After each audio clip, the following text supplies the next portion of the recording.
Hi friends, welcome to Indian recipes. அடிக்கிற வெயிலுக்கு நல்லா குழு குழுன்னு சூப்பரான ஐஸ்கிரீம் செய்யலாம். இது வந்து பார்த்திங்கன்னா கோதுமை மாவு வச்சு ரொம்பவே அருமையாக பண்ணியிருக்கிறேன். இது வந்து நீங்கள் யார்கிட்ட கொடுத்தாலும் கோதுமை மாவு வச்சு தான் பண்ணோம் அப்படின்னு சொல்லிட்டு யாருமே கண்டுபிடிக்க மாட்டாங்க. அந்த அளவுக்கு க்ரீமியாக சாஃப்டாக இருக்கும். கடையில் கிடைக்கிற ஐஸ்கிரீம் மாதிரி அப்படியே இருக்கும்.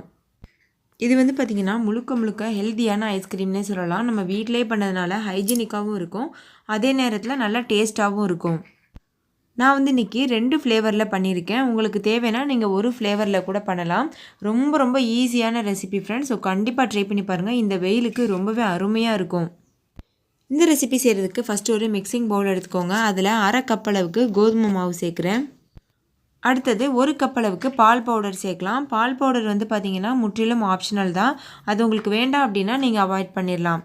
ஆனால் பால் பவுடர் சேர்த்தோம் அப்படின்னா நல்ல ஒரு க்ரீமியான டெக்ஸ்சர் கிடைக்கும், அதுக்காக சேர்த்துருக்கேன். அடுத்தது ஒரு 1/2 கப் அளவுக்கு கஸ்டர்ட் பவுடர் சேர்க்குறேன். இதுவும் ஆப்ஷனல் தான். இதுக்கு பதிலாக நீங்கள் கார்ன்ஃப்ளவர் மாவு கூட சேர்க்கலாம். அதுக்கப்புறமா இதில் 1 கப் அளவுக்கு பால் சேர்த்து நல்லா வந்து மிக்ஸ் பண்ணிக்கோங்க. கட்டிப்படாமல் மிக்ஸ் பண்ணிக்கோங்க. ஓகே ஃப்ரெண்ட்ஸ், இப்போ பாருங்கள் நல்லா வந்து கட்டிப்படாமல் மிக்ஸ் பண்ணி வச்சுருக்கேன். அடுத்தது ஒரு கடாயில் 1 லிட்டர் அளவுக்கு பால் சேர்த்து இதை வந்து நல்லா கொதிக்க விடலாம். நல்லா கொழுப்புள்ள மில்காக எடுத்துக்கோங்க. பாருங்கள் எந்த அளவுக்கு ஆடை பிரிஞ்சு வருதுன்னு. அவ்வளோ வந்து நல்லா கெட்டியான பால் எடுத்துக்கோங்க. பால் நல்லா கொதிச்சதுக்கப்புறமா இதில் நம்ம கலந்து வச்சுருக்கோம்ல அந்த மிக்சரை வந்து இதில் சேர்த்துடலாம். சேர்த்து கொஞ்சம் கொஞ்சமாக சேர்த்து கலந்து விட்டுட்டே இருங்க. கட்டிப்படாமல் முடிஞ்ச அளவுக்கு கட்டிப்படாமல் பார்த்து கலருங்க. அப்படி கட்டி பட்டுருச்சுனாலும் நம்மளுக்கு வந்து ப்ராப்ளம் இல்லை, கவலைப்பட வேண்டாம். நம்ம வந்து மிக்சியில் வந்து இதை அரைக்க தான் போகிறோம், அதனால் ப்ராப்ளமே இல்லை.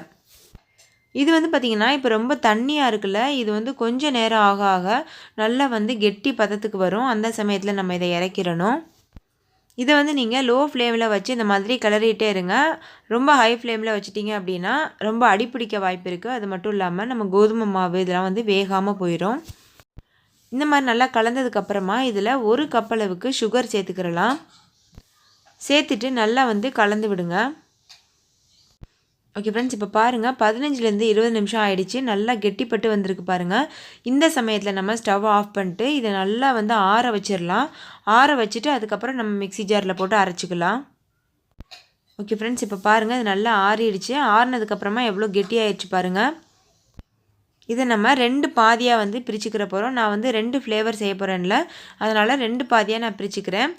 பிரிச்சுட்டு ஃபஸ்ட்டு ஒரு பாதியை எடுத்து நம்ம வந்து மிக்ஸி ஜாரில் போட்டு நல்லா அரைச்சிட்டு வந்துடலாம்.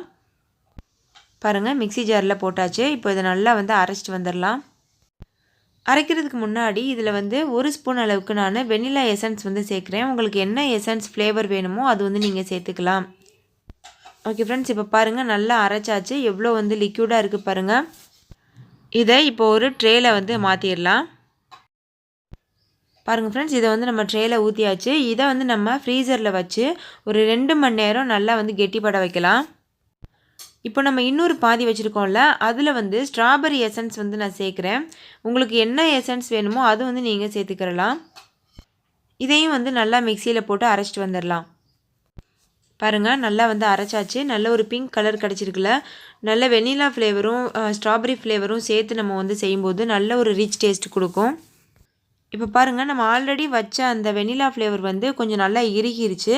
இந்த சமயத்தில் நம்ம வந்து செய்து வச்சுருக்கோம்ல ஸ்ட்ராபெரி ஃப்ளேவர் ஐஸ்கிரீம், அதையும் வந்து சேர்த்துடலாம்.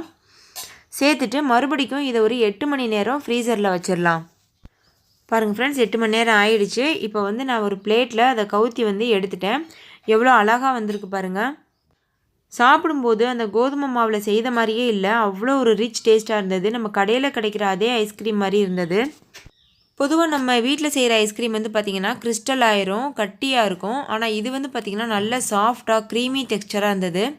இப்போ இதை கட் பண்ணி நம்ம சர்வ் பண்ணலாம். இது மேலே நீங்கள் நட்ஸு தூவி விடலாம். அதுக்கப்புறமா ஸ்ப்ரிங்கிள்ஸ் இருந்தால் அது தூவி விடலாம்.